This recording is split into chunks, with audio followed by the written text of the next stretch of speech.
computer. Okay, I want to thank you everyone to be on this amazing Zoom call with Carol Ranoa. And Carol should be speaking tonight in Nanaimo, but because of the weather's changing all the way on the coast from San Francisco up, that even plane didn't leave from San Francisco then, and she so kindly offered she will do Zoom for us then, which is absolutely amazing. And I will ask Roxanne Schaefer if she can introduce Carol, please. Sure, my pleasure.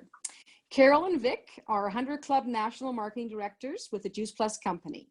They are recognized as some of the top distributors in our company and certainly among the most requested trainers. Carol's background is in journalism and education. From teaching elementary grades to being off on staff at Brown's University, her educational career spans 25 years. She has written for several local newspapers and is a featured author in the New York Times bestseller, Build It Big. She has developed much training for our company and been a presenter at many company conferences. Most recently, Carol launched a series of children's books, an interactive website called The True Princess, which redefines the concept of being a true princess. This is a 30-year dream of hers that has been realized because of her Juice Plus business. Vic, her husband, fares from the aviation industry. He has a background in aeronautical engineering and worked extensively in the aviation arena.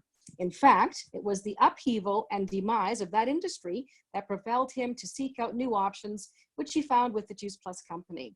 They are proud parents of 3 wonderful children and obsessed grandparents of 4. They live on a 6-acre ranch with 5 dogs and 6 chickens in the beautiful town of Temecula, California. Welcome, Carol. Thank you. It sounds like I know what I'm doing, right? You bet. Sounds fabulous. Well, you got to know that the talk that I'm doing for you guys tonight, I've never done before, okay? And I'll tell you how this came about. Mainly what I've done is I was a teacher, an elementary school teacher, but when 30 years ago, my daughter became a type 1 diabetic at 7 years old, okay? And it's a little different than type 2 diabetes, of course, but what I wanted at that time, I mean, I could understand the physiology of diabetes and so on and what was happening, but what I wanted was a real live mom to talk to. What do I do with birthday parties? What do I do when they're having school parties? What do I do with sleepovers? Because as a type 1 diabetic, she's insulin dependent. And so that means blood sugars not only can go up, but they can go down and you can go into a coma. So living with that on a daily basis, you know, is really a challenge. So luckily for us, her doctor was Dr. Jay Schuyler, who is the head of the Diabetic Research Institute of the University of Miami. We were living down near Miami, and he became her doctor. And when I talked with, he's also, for many, many years, he may still be the head of the ADA, the American Diabetes Association. He's very, very well known. And when I shared with him what I needed, what I wanted, we created this discipline of a diabetic educator. So I never worked as a diabetic educator with an endocrinologist. Okay, what I did do is I counseled newly diagnosed type 1 diabetics and their families. Because when a child is living with chronic disease, whatever that is, so is the whole family. Everybody is, right? And it affects everybody. I actually even developed a line of videos called What Do I Do Now? But I ended up also counseling type 2 diabetics.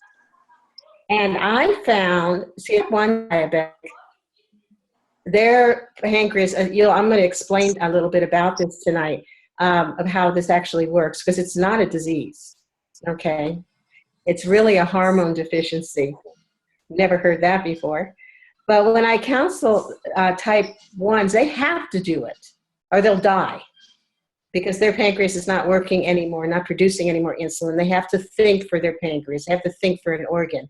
But a type 2 diabetic doesn't feel sick and they don't understand what's going on with them. And so they don't take care the way they should. And I'll explain to you. I think it's always so awakening to people when, especially if they're having blood sugar challenges, you know, what really is going on and really how simple it is. to reverse it. Okay, so that's kind of where we're coming from. So what I'm going to do now, I put together a presentation, and I'm going to share that with you. And then if you have any thoughts or any questions as I'm going, jot them down, and then we'll address them at the end. Okay, fair enough. Perfect.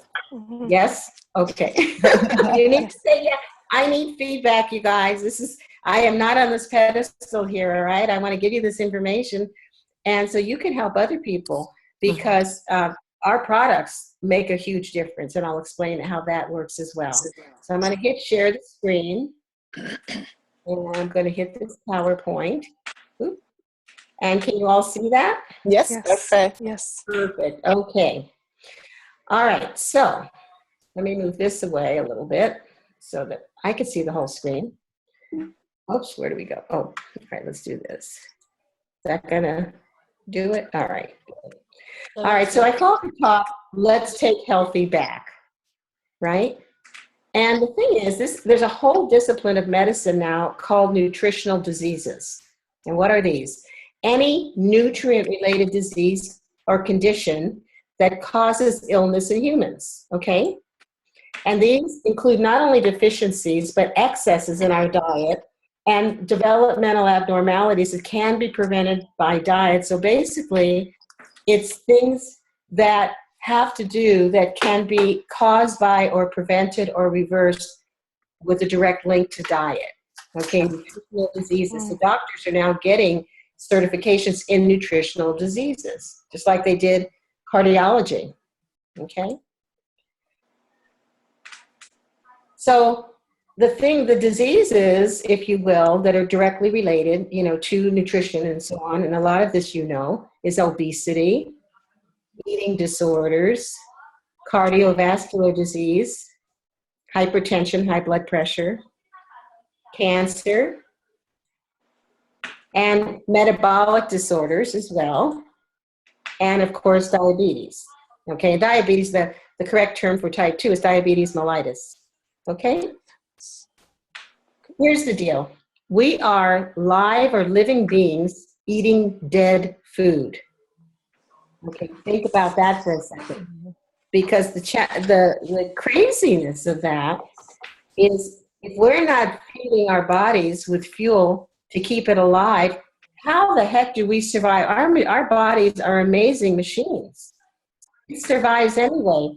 Think if you have a plant that's growing and you don't give it any nutrients, it's going to die, right? And yet, so many of us live with diets that are dead. There's no life in the food, and yet we still manage to survive.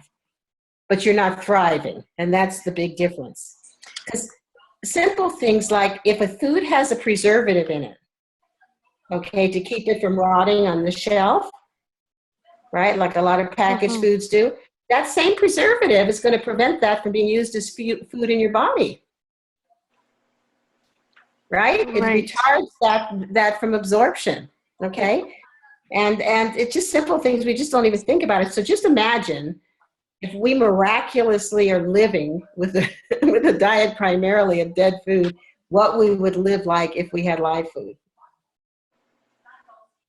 Also, the food quality is just decreasing, right? We put these preservatives that keep the food from being utilized as food in our diets. Flavor enhancers, okay, that's not real food. Emulsifiers to help things dissolve easier, synthetic vitamins, GMO, genetically modified. I don't know if you guys realize, but in Europe, genetically modified foods is banned. And I'm not sure if it is in Canada or not. It's not in the United States. They're allowed to take fish DNA and splice it in with corn DNA.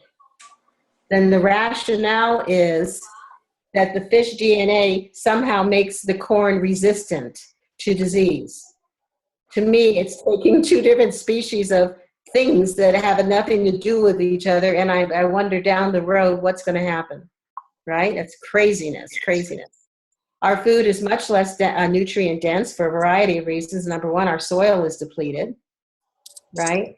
And we put pesticides, trans fats, artificial colors, growth hormones. You know, growth hormones are put into the feed of animals that we then turn and eat. So we're seeing, you know, girls that are getting their periods at 10 years old, 9 years old, 8 years old, because these hormones are going into the food that they're eating, and then they're eating that. It's crazy. It's crazy. Mm-hmm. So we are changing things in an insane way. Then we have the environmental toxins, right? Now, wouldn't you agree that our food, while our food quality is certainly decreasing, that we also are exposed to toxins all the time, right? So we have, it's a chemical world. We have toxins in our water that runs off from our produce and the pesticides and so on. We're breathing it. You know, it's impossible. It's literally impossible for us to live toxin-free. Even if we buy organic, I guarantee you that what you're eating by the time it gets to you is not completely organic, because there's runoff water from the farms that are next to it that do use pesticides and so on, and things that to get into the air as well. So, and we put toxins, we absorb toxins to our skin. And do you even know, if you use creams and stuff, of course we all do this. I saw you're all beautiful ladies on this call. So you're using these creams for your skin, right? Do you know what some of those ingredients are that are in that oil or that cream? No. And you know, your skin absorbs this stuff. So as a result, this is what our future looks like. We are getting fatter. Obesity is on the rise. And this is in Canada. These are Canada stats, but I tell you, they're pretty much the same in the US. 1 out of 3 adults are obese. That's not just overweight. That's obese. 1 out of 6 children are obese. Okay, in the ages between 2 and 19. And it's for a variety of reasons. You know, it's not just the food we eat or we don't eat. It's also because we don't send our kids outside to play. You know, I don't know when play became exercise and exercise became a dirty word. You know, when I was a kid and we couldn't wait to get home and play. Right now, it's not so safe to be out in the streets, really. And then the kids have so many other more interesting things to them, like the internet and video games and so on. So that's part of the problem as well. Well, obesity directly leads to increased heart disease, high blood pressure and cholesterol, and of course, high blood sugars. Okay, because you're taxing the body has to work so much harder to do its job. And these are the consequences of that.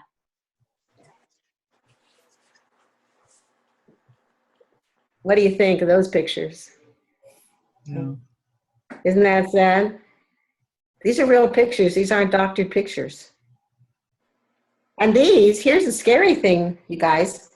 This is our future. This is who's going to take care of us when we're old and gray. Mm-hmm. It's sad. And to me, when I see a child and I see them, I'm sure you do too, I call that child abuse. Because that child does not have the money to go buy the food that they're putting into their body. This is coming from the parents, right? And you create these fat cells and they don't go away either. And it's also habits that you develop in a way of life, and that's just where you go with it. It's just very, very scary, very, very scary. Well, I'm going to give you a little education now. So now you're going to have to put on your student hat, all right? And I'm going to teach you what happens with food in your body, because people really don't get this, okay? It's really simple. All carbohydrates, and fruit is a carbohydrate, vegetables are a carbohydrate, have to be converted to glucose before your body can use it or metabolize it for fuel or energy. Okay, so let me say that again. This is huge. All carbohydrates have to be converted to glucose. What is glucose? Anyone know what glucose is? Sugar. It's sugar. It's another word for sugar. Anything that ends in OSE, dextrose, lactose. Like you hear lactose intolerant, there's a lot of lactose in dairy products. lots of sugar. It's a form of sugar, okay? So all your carbohydrates, and carbohydrates are not evil, okay? But you have to learn how to combine them for absorption, okay? Otherwise, you're going to have lots and lots of glucose floating around in your bloodstream, and that's blood sugar. Okay, I know that people don't even know this. It's such a basic, simple concept. But your body cannot utilize it. The carbohydrates, the 5-grain cereals and breads and the things that you're bringing in, the healthy carbohydrates, the spinach, the carbohydrate, has to be converted to glucose before your body can metabolize it and use it for fuel or energy. Okay? Meats, proteins, not so much, but they also do have to convert, okay? Now here's the lesson, and I'm going to show you a video. Hopefully it'll click on, and it really explains it, because this is so important, because this is just rampant stuff that we can all prevent. Inside your pancreas, there's cells, and they're called beta cells, and their job is to release a hormone called insulin. Most people do not know that insulin is a hormone. Okay, it's a hormone, and so it releases inside your pancreas. Food's coming in, right? And your pancreas says, "Oh, here comes some food. We need to release the appropriate amount of insulin." Why? Because insulin is the key to opening your cells to receive this glucose. It's their job. What insulin does is attaches to the cells, and it signals your body to absorb this glucose. Remember, the glucose is what became of the carbohydrates. They're floating around in your bloodstream, and because they have to be converted and used for energy. Insulin says to the cells, "Okay, here it comes, you guys. Open up your cells to receive these nutrients so that we can fuel this body." So insulin is the key. So years ago, a type 1 diabetic, like my daughter, she doesn't produce any insulin at all. What usually happens for someone to become a juvenile diabetic or a type 1 diabetic is it's in the immune system. They usually get a flu or something like that, and the body gets a message. And the message says, "Well, we got to fight this flu," but in the same time, it sees these cells, these beta cells, as enemies. And so the immune system kills them off too. So in a type 1 diabetic, they don't produce any insulin anymore. So you know what used to happen to them? They would die of starvation. Because the key to open the cells, the insulin, is no longer present, so they can't absorb any nutrition. That's what would happen before they synthesize insulin from cows and pigs and injected it, by way of, using different needles, things like that, infusion devices. Okay, so one of the ways of type 1 diabetic, one of the first things I found with my daughter, let me close this door really quick, I apologize, is that at 7 years old, she was losing weight. She had dropped about 20 pounds, and she was eating, but no insulin, not absorbing the food. Okay, so the body, because it wants to survive, starts feeding off itself. It starts eating itself. That's why you're losing all this weight. You have no insulin to take the food that you're trying to bring in and put it to work. So in order to survive, it feeds off itself. And that's called ketoacidosis. Okay, which is not, you don't need to know that, but do you understand the concept is huge to understand? Okay, so insulin's a good thing. And here's the beauty, the body is just amazing. Our bodies are just unbelievable. When you have to think for an organ and become that organ, you realize, it's like you're damned if you do and you're damned if you don't. Because now, when she eats, she has to figure out, okay, how is this going to convert? How much insulin am I going to need to take care of this food? Because if she gives too much insulin, she's going to lower her blood sugar too much, and she could go into a coma. If she doesn't give it enough, she's going to have higher blood sugars, and that causes damage to your body. Okay, but here's the way a normal body works. Bringing in the food, your body says, well, here comes some food, shoot off some insulin, make sure that we open the cells to receive it. And if you have too much sugar, it gets stored in the liver. So if you shoot off too much insulin, for example, your body does, and so then your blood sugar starts to drop, your liver shoots off sugar or glucose to bring it back up, right? Have you ever experienced eating something like a piece of cake or something like that, and you get the sugar high? When you have high blood sugar, you feel like you have a lot of energy, and all of a sudden you come crashing down. Okay, that's a drop in your blood sugar because your liver's trying to compensate, or that you've got too much insulin with the food that you brought in. Right? So it kind of helps you to understand. So diabetes is not a disease. And no, somebody is not a diabetic. That's really a misnomer. You can't be a diabetic. It doesn't describe you as a person. It's a description of a process in a normal body's working system that isn't working as well as it should.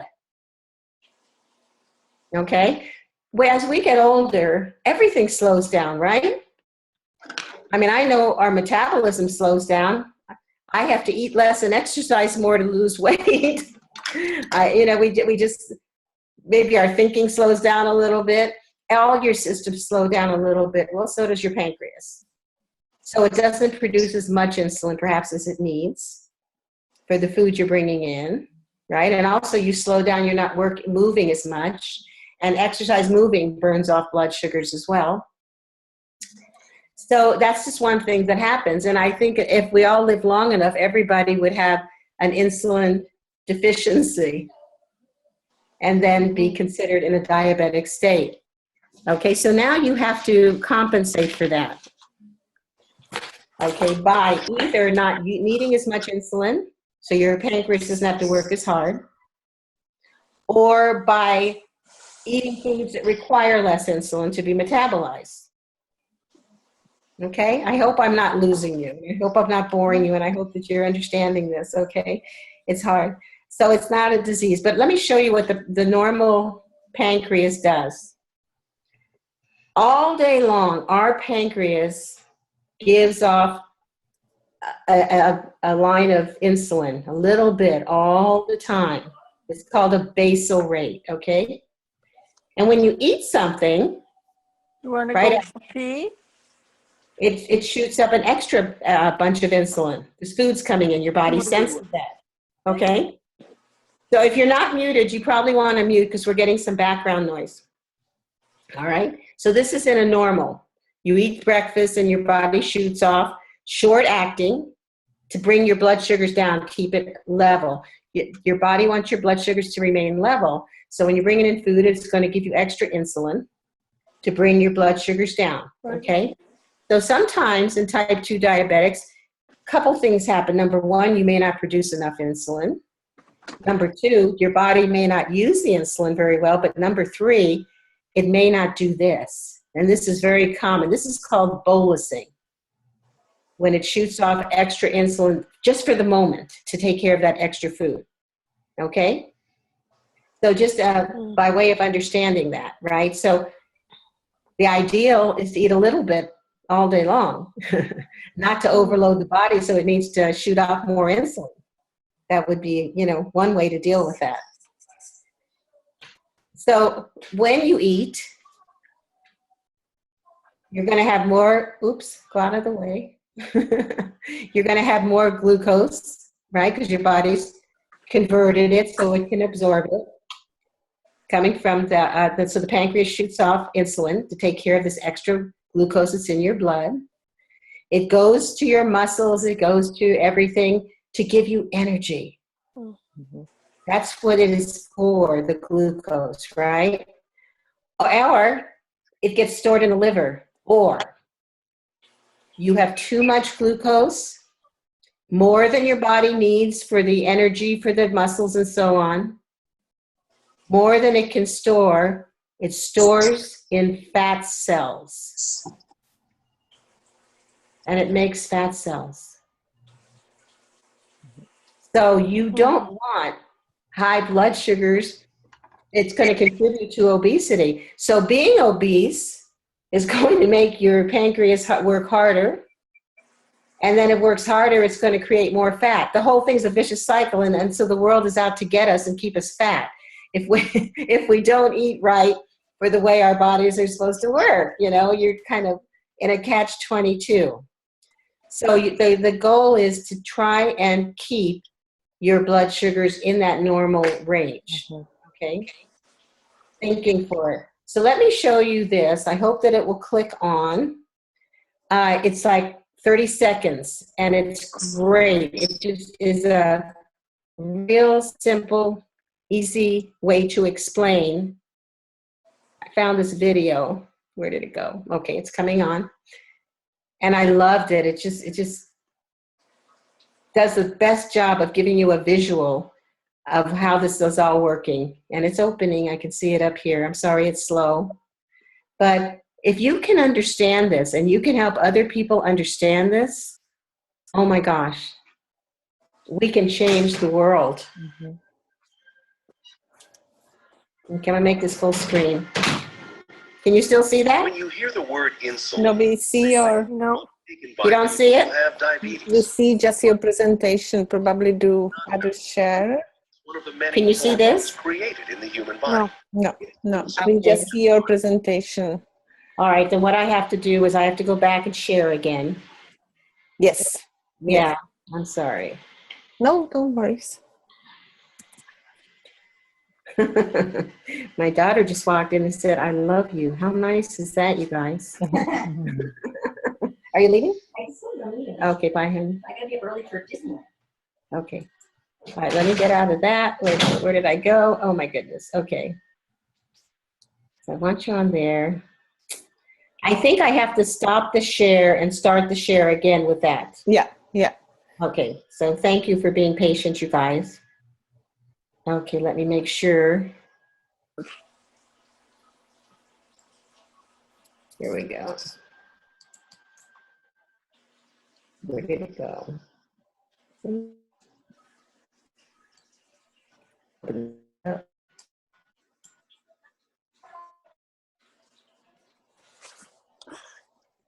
Can you see that where it says pancreas?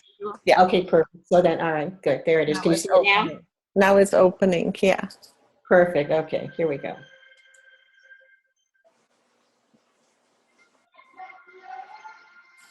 When you hear the word insulin, you may think of a drug No. taken by people We who don't have, see that, Carol. while this Okay. is true, what you may not know is that You can't insulin see it is now? one of the many hormones. No, probably hit. Insulin is important to the body. It allows blood sugar. All right, I'm sorry. You have to bring it probably in front of your presentation. Well, that's how it looks to me. I see. See, so I'm like, so you don't see YouTube, right? No. All right. Okay, well, we're going to forget that. I'm going to send you this link. How's that? Because I would like to look at it because it's just a great visual to help people to really understand how insulin works in the body. Okay? So let's go back. Perfect. Yeah. Okay, where do we go? You can see that, right? I thought it would open okay, but it didn't. All right, there we go. Now I'm going to move this over here. Come on, there we go. It was such a good visual. So here's some statistics. You can see this now. No, we can't see your slide. Oh my goodness. Okay, we're going to stop the share. And you will have to Start start the share again. Can you see it now? It's opening. Yeah. There we go. Perfect. Oh, perfect. Sorry about that. No worries. Okay, we are flexible, right? It's the information that's important. And while the number of Canadians diagnosed with diabetes is already high, an additional almost 1 million are estimated to have this. Again, I don't call it a disease, but a deficiency, and they don't even know it. because you don't feel sick. So 1 in 4 Canadians live with diabetes on a day-to-day basis, undiagnosed. And they're expecting it to go 1 to 3 by 2020. And the worst is the money that it costs. $11 billion in 2010, going up to $16 billion. What a waste. Just think what we could do with that money. How about a vacation? No. But, it's so unnecessary, to spend money on that. And here's the complications. Now, this is because, I'm going to go over a little in a second why this happens, but these are the results of having uncontrolled blood sugar, where your body is not absorbing the sugar, it's not going to the muscles, but it's floating around in your bloodstream with nowhere to go. It's going to reduce your lifespan by 5 to 15 years. You don't feel this coming on. It is causing 3 times the amount of cardiovascular disease, 12 times more likely to have end-stage renal disease or kidney disease, 20 times more likely to have your lower limbs amputated, and I'm going to explain to you why this all happens.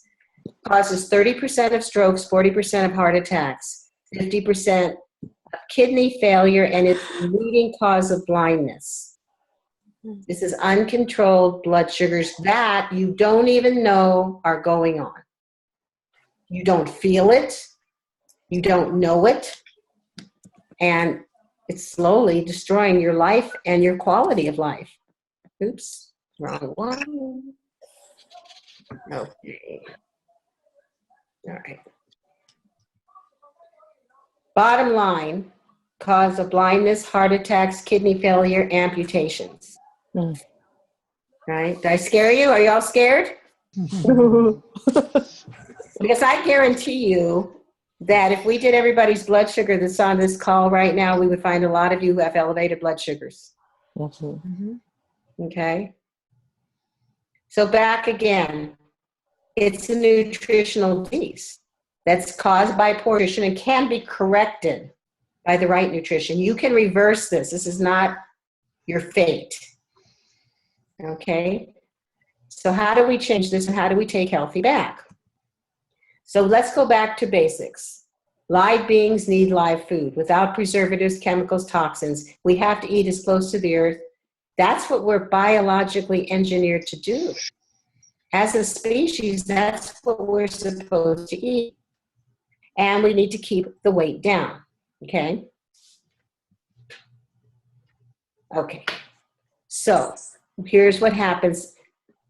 For most of us, I mean, we don't want to be ill, of course, but we also don't want to be overweight. I think people will do things for vanity's sake or to look better, or to fit into that dress sooner than to do something to prevent heart attacks and stroke.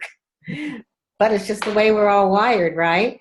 So there's a couple of things that go on. Number one, you remember I said that when you have excess blood sugar, it's going to get stored in fat cells. That's going to make you fat. But also, when you're taking in all the toxins, remember we talked about the toxins that are in our water and our air, just normal stuff of life, all right? Your body is going to put fat to protect itself. If it perceives, number one, for example, if it perceives that we're going into a famine, like our ancestors used to have problems with, they didn't have grocery stores, but your body doesn't then release the fat, because it's trying to save itself. If we bring in toxins that are going through your liver and your kidneys and everything, your body is going to put on more fat to protect those organs. Okay? And when you burn fat, it kind of leaves your organs vulnerable. All right? So what you want to do is you want to clean the body out of toxins. And you've heard that called a detox, right?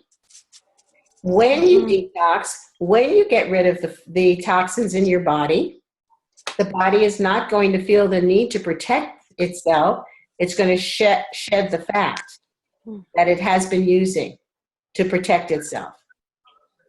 All right? So you want to detox. You want to keep toxins out as much as possible. So how do you detox? Right? raw fruits and vegetables, like whole food. These are the fiber foods are the ones that lower your blood sugars. Okay? So I want to explain something to you real quick. I don't think I have it in here, but all these things that happen, the amputations and the heart attacks and so on, think of excess blood sugar roaming around in your bloodstream. Think of molasses or think of honey. Okay? Glucose, right? It's sugar. It's sticky and it's going to, like cholesterol. You all know that cholesterol clogs up stuff and it's going to cause heart attacks and strokes and things, right? Think of blood sugar over a period of time does the same. It clogs up not the arteries, but the capillaries. The capillaries are the little guys that are the delivery system for nutrients through the bloodstream. So what do the capillaries feed? It feeds your extremities, your feet, your fingers. The capillaries feed your eyes. The capillaries feed your kidneys and your heart. So if your capillaries are plugged up with excess glucose, they can't receive the nutrients, they can't receive the oxygen. So say, for example, you cut your foot, right? And your blood and your capillaries are plugged up. That foot's not going to heal because it's not getting the nutrients or the oxygen to heal it. Right? So it becomes infectious and gangrene, and that's where amputations come in.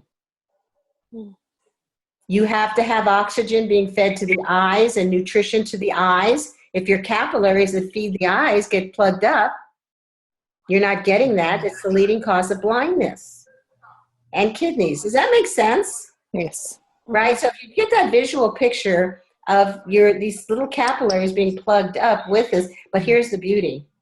You can reverse all this. You can roto-rooter this stuff. So even if you have accumulated blood sugars roaming around there, you can get the scrub brush of nature to clean these out. And that's the high fiber foods, your fruits and your vegetables. And you can go back to square one. That's why you can reverse this. All right? But it's got to be with a diet that has the scrub brushes in it to make that happen.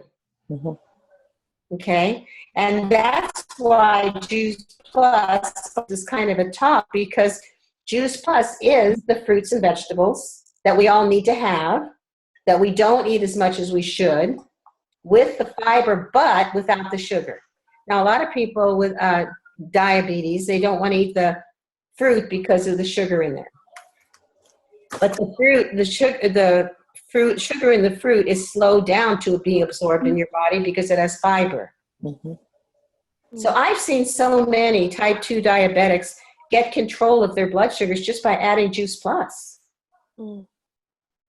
Because you're adding that fiber on a consistent basis.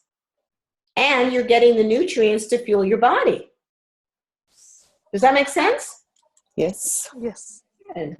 I mean, this is what's in Juice Plus. If you're on the call and you don't know what Juice Plus is, and I know this is being recorded, Juice Plus is simply fruits and vegetables and berries in a capsule. It's a cop-out way to get down all the things that we want to eat, we don't eat, and we should eat on a day-to-day basis. It doesn't replace eating, but it fills in the gaps between what we should eat and what we do eat. Okay? So at least no matter what else you're doing, you're getting this down. And it's going to slow the absorption of the glucose into your bloodstream because of the fiber that's in there. So it's going to affect everything you eat. Okay, and what you eat and how it affects your blood sugars. Okay. So how often do we normally eat? Remember I showed you that one slide that shows how the pancreas is continually giving a basal rate of insulin being given off to the body, right? So if you eat as that dictates to you, small things all day long, it's going to enter the bloodstream, not in a big spurt of a lot of glucose, but a little bit at a time. Okay? you want to keep your blood glucose level in this normal range, okay? And when you eat, of course, it goes up, but it should come right back down if you're producing enough insulin, all right? But if a food makes your blood sugar spike up like it does here, this goes like from 100 to 150, it will come back down because somewhere in here your body says, wait a minute, alert, alert, your blood sugar is getting too high, pancreas, shoot off some insulin. It will then shoot off some insulin to bring it back down, okay, to the normal range. So this is where you want to keep it. And on a normal day, in a healthy adult with a good body weight, that's where it will stay automatically. You don't have to think about it.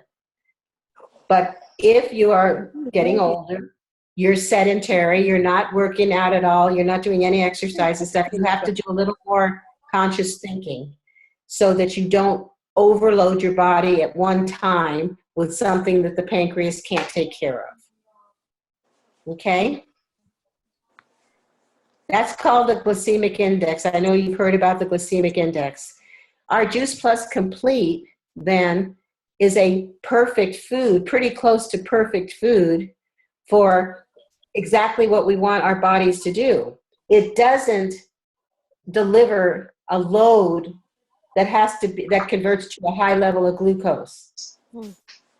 Okay, because it has fiber in it, because it is plant-based, it enters the bloodstream slowly. So it's not going to spike your blood sugars and make your pancreas work harder. But here's the best thing about the Complete. It tastes awesome. It tastes like you've really gone to the shop and gotten a real shake, a chocolate shake. And if you mix the vanilla with like half orange juice with pulp and some water, it tastes like an orange Julius. These taste good. These don't taste like diet foods or any protein drinks I've ever experienced. In fact, I was never somebody that would have done a product like this because I don't voluntarily drink my food. I like to eat. I love food, right? But this tastes like a real treat, and it holds me for 5 hours. It keeps my blood sugar at a good normal range. I don't come crashing down, right? Like we talked about before. So the bottom line is you really are in control.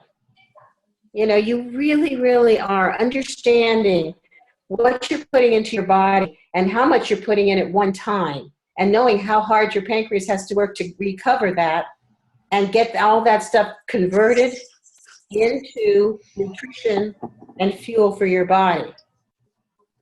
So I would leave you with, you want to make sure that you, number one, primarily having a diet of lots and lots of fruits and vegetables, okay?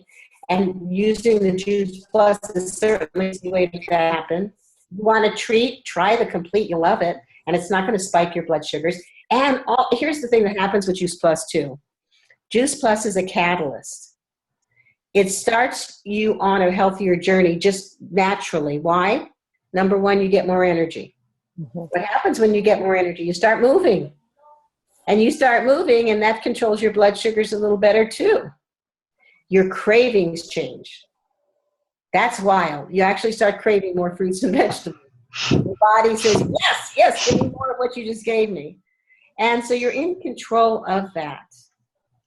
And understanding that, mixing, you're going to have something that is already in a sugar glucose form, like a cupcake, for example. Make sure that before you eat that, you're eating a high fiber carbohydrate that has a low glycemic index, or protein, and that's going to slow that process down so you don't throw all that glucose into your bloodstream at one time. Okay, it doesn't mean sugar doesn't cause diabetes, because everything converts. This is me. This is, I don't know how long I'm going to live, but I know that when I go, I want to go kicking and screaming. I don't want to be hooked up to a bunch of tubes with somebody else having to take care of me You know, I want to be vital. And, you know, there are cultures in the world that do that. They live until the day they die. They work until the day they die. And these are people that live what they call in blue zones. That's a whole other talk. But the blue zone people, these are people that live in the Hunsas, in the Himalayas, the Seventh-day Adventists in California are in the blue zone. And their diets are primarily produce, fruits and vegetables. There's a lot of things that play into this. Spirituality plays into this. Having a sense of community plays into being in a blue zone. But these people live until the day they die. They work, they're in the fields, they're doing whatever they're doing till their body ceases. They don't slowly decay and disintegrate, hooked up to a bunch of tubes, right? They're vital. And so I've decided that that's for me, you know, and that's what I'm going to do. I've been taking Juice Plus for 25 years. I was not a vegan. I wasn't a vegetarian. I wasn't health aware. I started on Juice Plus because I knew that I was supposed to eat more fruits and vegetables. I knew I wasn't, and it was a simple way to do that. I'm going to be 70 in April. I know that's hard to believe. I look so good. No, but the thing is, I travel a lot. I am very interactive with my grandkids. I live a quality life. I don't take any medication, no blood pressure medication. I don't take any cholesterol medication. I could still lose 20 pounds, but as soon as they put exercise in a capsule, I'll have it made. Because I don't like to exercise any more than anybody else does. But I know that I'm healthy inside and out. And it's a simple way to start on that journey. So, you know, the bottom line is that really, truly, it is in your control and you can take healthy back. You know, and I'd love to see you do that. And I will send you that link because it'll really help you to understand what is going on in your body. So with that, I'm going to stop the sharing of the screen right here.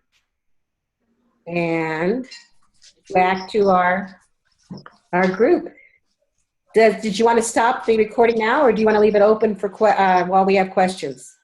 I can leave it open for a few questions. Like, let's take like 3 questions, and after I can stop recording. And okay, yeah. All right. Does anybody have any questions? Maggie. Yeah, I do. Carol, I've done a lot of reading in the last couple of years about the low carbohydrate, high fat way of eating, and there seems to be a lot of good research showing that this works. And I've tried it myself, and I've, along with the shakes and everything else, kind of a combination, I've lost 35 pounds. So I know it works for me, and I know it might not be for everybody, but they've had remarkable success with diabetic people who have tried absolutely every diet, low fat, low, you know, Dr. Atkins, you name it, and they've tried everything. And yet, you know, this is one way of eating that I found I was very satisfied when I had eggs and oils and coconut oil and just kind of free reign on the fats, like no holding back on the fats at all, but very low carb. And so I'm just wondering what your take is on that, or, you know, if you've had experience with anybody, you know, your customers or anybody like that that's experienced that as well. That's the ketogenesis way of eating is what that's all about. Yeah. And I am familiar with it. I myself, there's a lot of research out there that is showing that it is a healthy way to eat and to live. And I always think about what would the caveman do in nature? Mm-hmm. Well, they would eat a lot of fat. You know, I mean, the Eskimos, you know, up in Alaska, the early people, also whale blubber and so on. A lot of times, though, it was raw, so it had enzymes in it. It was the raw fat. I don't think meat is evil, but I think I couple, because I do a similar thing too, but I couple it with a lot of produce, fruits and vegetables. Absolutely. And that's an important thing to do as well.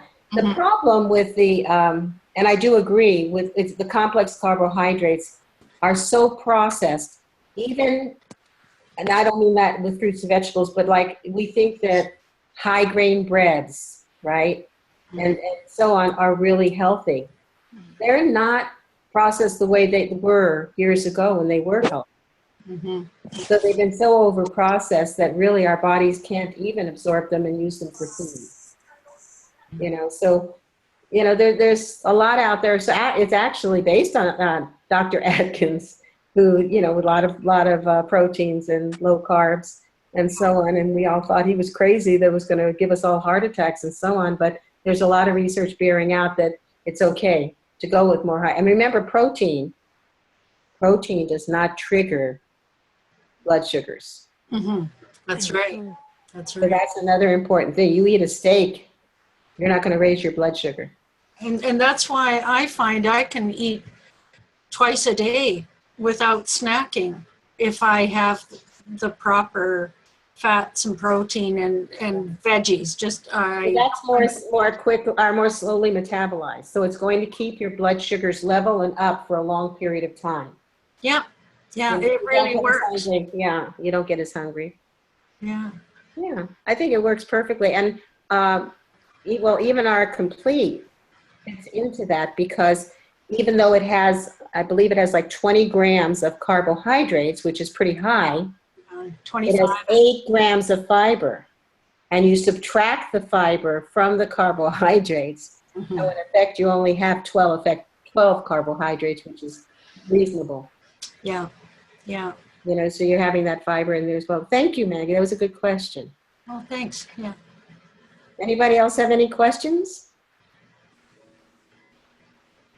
No? And Carol, what is your take on gluten? Well, I don't eat gluten. And the reason I don't is because it's been so changed by our society Go hang up your that it is not the same component of grains that it used to be. Mm-hmm. So it's been so altered that a lot of people have allergies to gluten. Okay, but I just ordered, what is it? Oh, psyllium flour. You can still do breads and cakes and things like that if you're using the nut flours like almond flour. Mm-hmm. Okay, cashew milk, by the way, is amazing. If you haven't discovered cashew milk, 25 calories and almost 0 carbs, tastes like cream. Mm-hmm. It's real thick and creamy, right? But so I gluten, it's just been altered so much that people they're having allergic reactions to it, and it's causing havoc in their bodies. Thank you. Yeah, just my thoughts on it. I can't say I'm an expert on that, but from what I've read. Thank you. Yeah. Any other thoughts or? Hi, Carol. This is Gigi. Hi, Gigi. Hi. A nurse. So. I have a question for you that I just recently heard, and I can't find any articles or any research backing it up. But somebody told me that they've heard someplace that if you're not sensitive to gluten, like other people, and you go into this diet of gluten-free, like what we're doing with the Shred 10, if you keep going gluten-free and then you go back to gluten and then gluten-free, kind of back and forth, that it can cause some problems with your health. She wasn't very specific, but have you heard anything about that? I have not heard anything about that. I just know that the gluten has been altered, so much over the years. And the food we're eating is not, if it was back to basics like it was designed without the genetically modified cells in it and stuff. And, because I think we're put on this earth to eat as close to nature as possible. And I think about if I was living without, out of an industrial society, what would I be eating? We're gatherers, we're hunters, you know, so my criteria is to stick as close to nature as possible. Okay. To what is intended for us as a species. You don't see overweight, fat animals in nature. True. They eat what they need and they eliminate what they don't need. Their body doesn't store it because they don't have, we put things in and your body says, oh, wait a minute here, I get some of this, but what's the rest of it? Oh, I better store it here just in case the rest of it comes in. Mm-hmm. You know, our bodies do not know what to do. They don't recognize a lot of the food we put in that's processed and fractionated and so on. So I think if we just keep conscious about stay as close to nature as possible, and that's what we're intended to do as a species, I think we're a little ahead of the game. Okay. Thank you. Thank you for that, Carol. You're welcome. It was a pleasure, you guys. Thank you so much for the opportunity to share this with you, and I hope it was helpful. I get excited because I want to help. You know, that's who we are. That tends to be the nature of our company, to help make a difference in people's lives. And I think knowledge is power. I really do. I think when we understand, and it puts us in control, and it's really not hard. Really not hard. Stop counting the calories and just start eating close to nature. Lots of fiber, the way nature puts it in there. and you'll be good. Thank you, Carol. I will stop recording. Thank you very much, and we can still talk.